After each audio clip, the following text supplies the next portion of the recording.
Guess who's talking? It's Tamika Austin with Teamster Talk. And today we're here with one of my favorite drivers. He has a couple names, but we're just going to give his legal name. Marc Compean. He is a twin, just in case you guys see his twin out there delivering. Hey, Mark. How you doing? Are you excited? Yes, I'm very excited. Are you Very, nervous? a little nervous. Why? First time being on camera, honestly. Oh wow! But well, do I look all right? Because You look great. I've been getting on their nerves because I think I didn't put enough Nah, moisturizer you on. look great. Okay. You Okay. look great. I'm here to talk to you for a couple reasons. Yeah. Okay, so, well, first, tell us who you are and what do you do? Okay, so my name is Marc Compean. I'm 25 years old. I've been at UPS for almost 6 years now. And, that's where a big part of my life has been at now that I'm over or out of high school, I should say. I've been out of high school, but that's where my career's been. And yeah, so Well, that's pretty cool because you yeah, said you came out of high school, which is kind of funny because you're, what, 25, you said? yeah, yeah, You're literally yeah. about a year younger than my oldest. So you came out of high school. What made you decide to pick UPS? Honestly, it was just like the benefits, and then clearly the at first it was to continue school, and I know that they paid for you. When you're inside the warehouse, they pay for your schooling, and that's when my brother told me, he's like, "Hey man, like school isn't for you. And driving, I mean, the driver pays is where it's at." Um, So that's true. yeah, Um, so I think a lot of people your age don't realize that union jobs do create these really good wages. absolutely, I would And have to agree with and that. the fact that you thought about it so young, Yep. Yeah, that and that's the thing. It's just like I thank my brother for that because I mean, at 25 and already being 4-year driver, I mean, that definitely like I'm very blessed in a very good position in life just because of that one decision early on. and see that's cool because I'm now that I'm thinking about it, I have been at UPS since I was like 25, Yeah.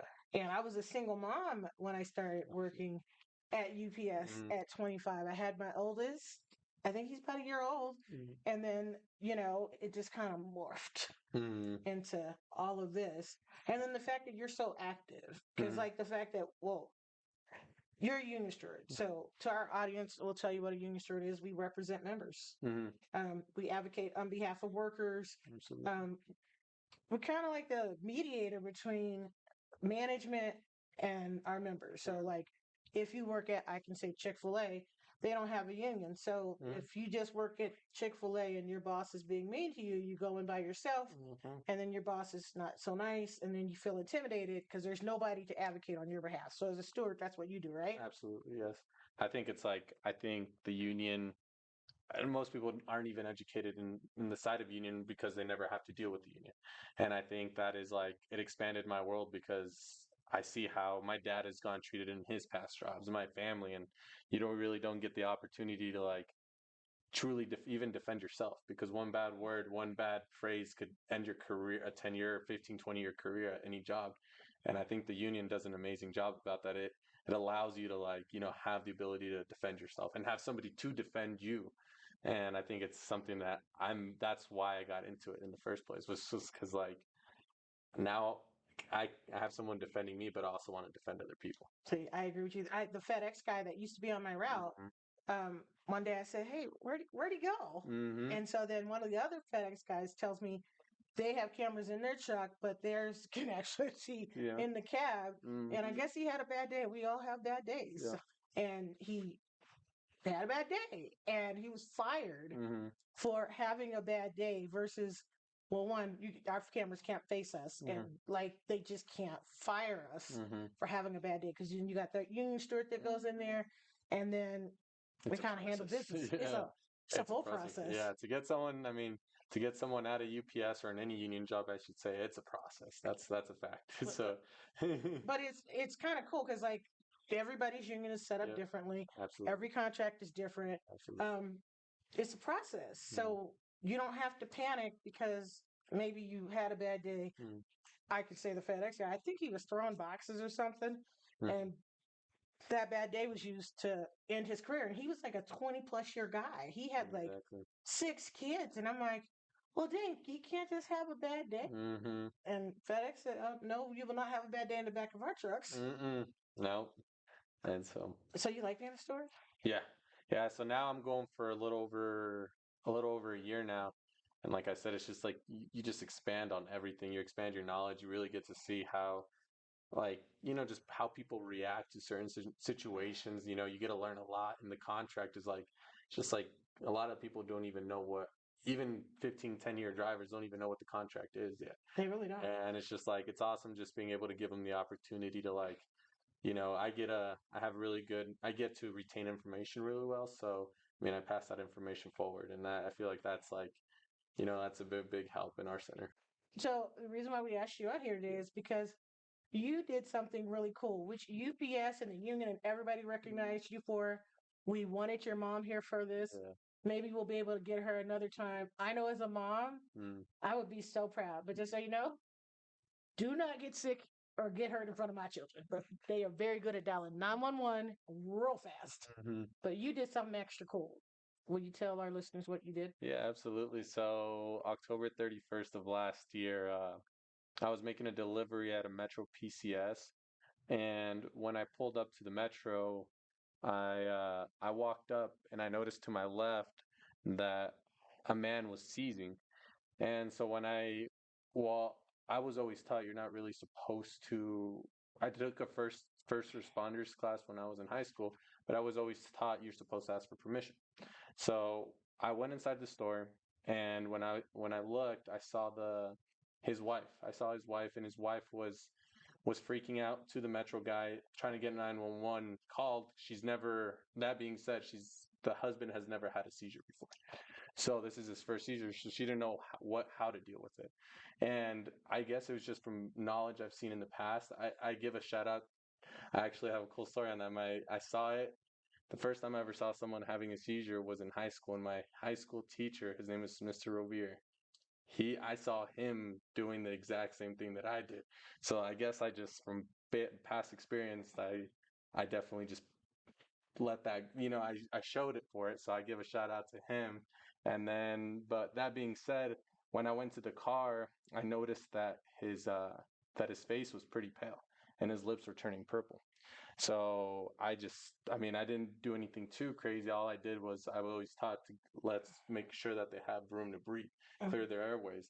So I tilted his head forward and I lifted his head up, and he was still seizing. So you're just supposed to let them do their thing. And as soon as he caught it, he was on his last breaths. I know that for a fact. He wasn't breathing at that point, but he caught it. And when he caught it, he spit everything towards my face. But I mean, at that point, it doesn't matter. You're just like, it is what it is. But so once he gained consciousness, he did it.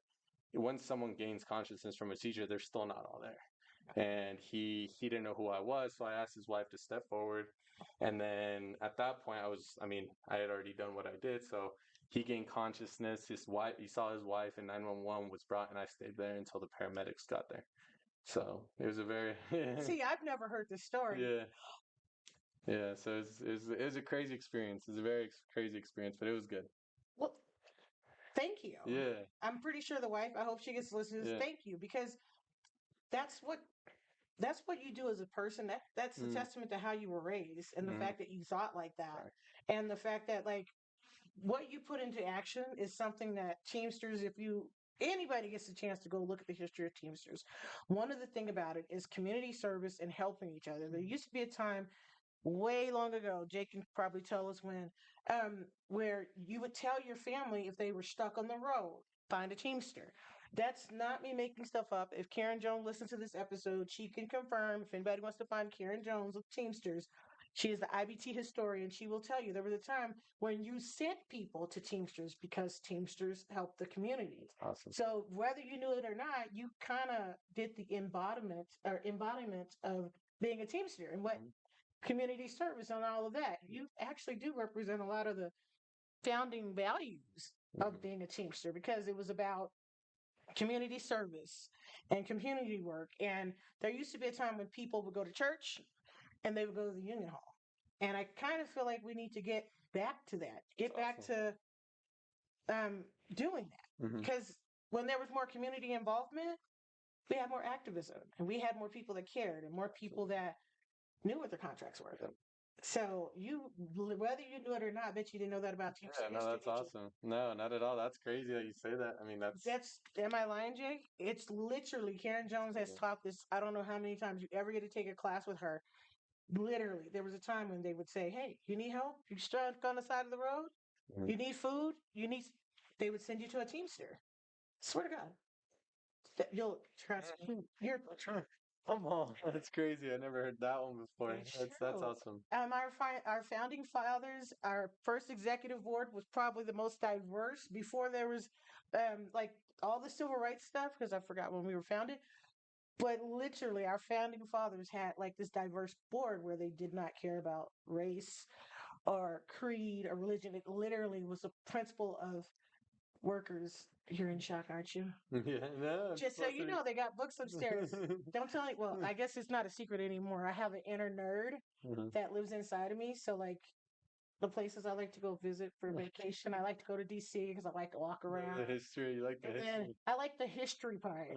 I do too. See? And then Absolutely, I yeah. just talked to you, and Yeah, I'm you're just just like, like, it's cool. It's really cool for sure. and you didn't even know. And then wait a minute, you became a matter of fact. What's even cooler about Teamster history is when you look at like the original boards and stuff. These people were like super young, so it wasn't like what we think of as Teamsters. Because, like, I'll be honest, once I became active, I was like, there's this whole world I didn't know Yeah. about. Are you starting to feel that way? Yeah, absolutely. Being involved more and more, it's just like you start seeing a completely different world for sure. And then, like, what's cool is because you're young and you can relate to young people. Mm. Like, I bet you if you go back and tell them, be like, you ain't gonna believe what I learned today. Hmm. And they're gonna be like, for real? The- When we're talking about activism and Teamsters, especially, it doesn't matter in general where you work. Um, the reason why you should be active is because when there's more of us, then they're less likely to act up. Hmm. Kind of like UPS saying that volume was down, and then we filed all those soup working grievances, and then what happened? Volume went up. Volume went up. Isn't that weird how that works? So, for our listeners, just so you know, UPS would like the public to believe that because they didn't get a contract from the Teamsters, oh my God, we lost all this money. Yeah. Oh my God, volume's down. So they were letting supervisors do our work, Mm. and all the trusty stewards in our building and all over were like, cool. If volume's down, you guys are doing layoffs, we still don't want you doing our work. Yeah, absolutely. Matter of fact, I just filed a super working grievance the other day in your center. And it was kind of funny because he said, we're allowed to drive our trucks. Go ahead. You can drive as many empty trucks as you want all over Denver. Mm. Matter of fact, have at it. But you kind of can't have our work. Yeah. Well, we had a snowstorm. That was the Thursday before. Yeah. And you guys wrote me up for my attendance for not coming in, even though the state of Colorado was basically telling everybody to stay home. I would like to make sure we keep that on there, Scott. I want to point that out. That they said it was a natural disaster and I got written up for attendance, but then they still wanted supervisors to work. I get a little petty sometimes. Can you tell? Yeah. But I think it's cool that you saved this guy. Have you Yeah. talked to the family since? I've never even talked to the family. So, But yeah, so I right when it happened, I mean, I'm not really a guy, I'm gonna be honest, I really don't like the kind of attention like to receive that, and I just basically when the paramedics came, I just left. I called. I will give a shout out to UPS, like, and to obviously the union, but UPS definitely like treated me really well. Like when I advised them, they didn't take it the wrong way. They could have said I was doing this on company time, and they didn't. They definitely did. They gave me a really good award. It was called the Mutual Liberty Lifesaver Award, and it was awesome that they acknowledged the fact that I did what I did instead of taking it the wrong way. they should have acknowledged that because here's the thing is you doing that it it looks good for Yeah. everybody. It looks good for let's start off with your family, your mom and dad, because they raised a kid who became a Teamster at a young age Mhm. and is active and you saved a life Mhm. because you may not I hope you get to meet the family again. But think about it. Like that's somebody's dad, that's somebody's husband, that's somebody's family member. Mhm. And you came in like a Teamster angel because Teamster slash UPS or angel and you saved that man's life and you're being so nonchalant about it and the whole time I'm like you saved a life. Mhm. Not everybody can say that they've done that. Yeah. Like I can tell you I can dial 911 real fast. Yeah. I'm really good. No, But you yeah. saved a life. Yeah, and honestly, it's all I just want to give another. I didn't thank God, but it was definitely God's work. I believe that. I really do believe that God works through all of us in mysterious ways. So I'm gonna say shout out to God, thank God. I'm gonna But say shout out to Jesus. yeah, but really, I do. I mean, He worked through me. I mean, everyone works in different ways. Like I was really patient, and I know I was in the moment, and a And lot. you didn't panic. I didn't. You did not panic because I'm telling you right now, if I get a paper cut, I panic. And you did not panic. You did not flinch. You literally sat there and you remembered this. And that's a testament to teachers. Oh. You remembered something that your teacher told you, which is that to lift his head. And I wouldn't have known that. And his wife didn't know that. And obviously the people in Metro PCS Didn't know that. Yeah. So yeah, I mean, that, like I said, it's just knowledge that has been passed down to me, and and again, my mom. It's based off the way I was raised. My mom always says she's like, you might be, very high intensity person, but when you need to help people, you're always patient with everybody. So I'm like, I think it is definitely a reflection of my mom and definitely a reflection of my family. Well, then that's probably what makes you a good union Yeah. steward because, like, even though you're intense and Yeah. see, like, two different, Yeah, two different like, if worlds. you're intense Yes. and then if you've been in there with me, I'm not, and I'm just very laid back, and Yeah. then all of a sudden, You see a in the different middle side. of it, Yeah. it goes different. It goes left. You got- Very. Like, that just goes to prove that being a steward, different personalities work, different points of view work, different perspectives work. Absolutely. But at the end of the day, even though we may handle things different, the end goal is the same thing, which is to work to help workers. Back then, like the people before, like even me, what can you learn since you're the youngest one? What can you learn from the people that came way back then? In what sense? In general, like for instance, I can say what I learned from the people that came before, like my mom's generation and all that. We have all these rights and all this stuff that we get that we have now that we've kind of taken for granted. Like UPS, we grandfathered into a contract. Yeah. We don't have to organize anything. But in general, I feel like they fought, like they were willing to take it to the streets and they were willing to go out there and be front and center. Because when you really think about it, a lot of the stuff that we think about in time, like they were very young when they took a stand on something. And then they took a stand, and then like stuff that you don't think about, like desegregation in schools. Those were little kids. So what can you learn from them? It could be anything. What could you learn from the people before us then, back then? I think the biggest thing that's definitely I think the biggest thing would be when someone wants something, you don't need social media, you don't need a big platform, you're gonna do it. So like that goes in anything. Like who started these movements, right? In any sort, whatever your belief is, if you really want something, you don't need that. You just need to want it. That's true. You gotta And want it, and you yeah, gotta go. you get it. Yeah, Go you get got to it. go get it. And how did they do it then with no sort of social media? Oh, they It's were like knocking on yeah, doors. exactly. So it's like we make all these excuses nowadays of like, well, I can't get this or that, this or that. But it's like, how did they do it back then with nothing? Like they didn't. They really didn't have. You need technology nowadays, but like, how did they? Like you said, they're knocking on doors. They're getting on people's faces. Trying to push their beliefs on somebody. And I think that is something that has died off, and more so today's generation, us, because we've tend to gone more lazier in that sense of like we don't want to put in the work for certain things. But you kind of got to put in work. Here's the thing. So, and I wish that the younger generation got. We get it. Y'all do things different. I've accepted it. I totally get that. But at some point, like you said, you have to put in that hard work behind it. And that's the reality of it. And that's like I said, just in general, like in the belief system of like anything that you believe in strongly about, like if you want it, go get it. Like there should be no excuse. You shouldn't blame. I think that's another thing is like a lot of people tend to victimize themselves in different ways or not take responsibility, I should say. It's like you're responsible for one person only. There's got to be a middle ground where Absolutely. we all meet in the middle. Yep. Because at some point, I'm going to retire. He's going to retire. So you guys get to take up the mantle. Yep. Everything that we fought for, don't lose things that we fought for. Absolutely. What can I learn What from can you? you learn from me? Honestly, oof.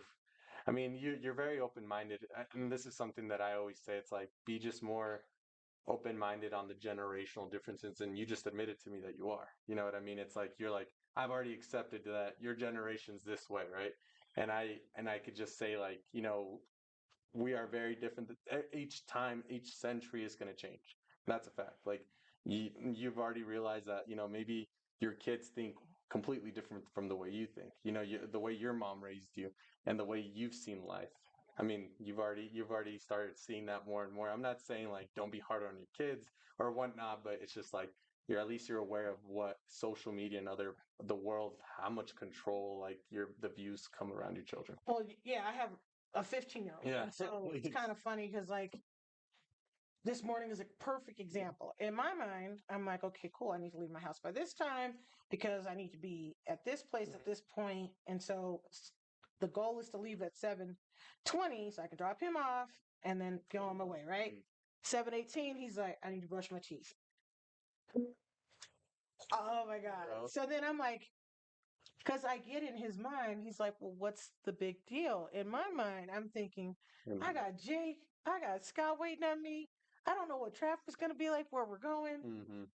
And I'm trying to be more conscientious of trying to like listen and be, Yeah. I don't want to say empathetic, but like At this, open minded. But at the same time, I'm like, you gotta know when the limit is. I do agree with that. There's a limit, and there's sometimes that we all push it, and I mean, I definitely agree with that. when I watch you and your twin walk in, you guys are so nonchalant. You gotta be. And oh my God.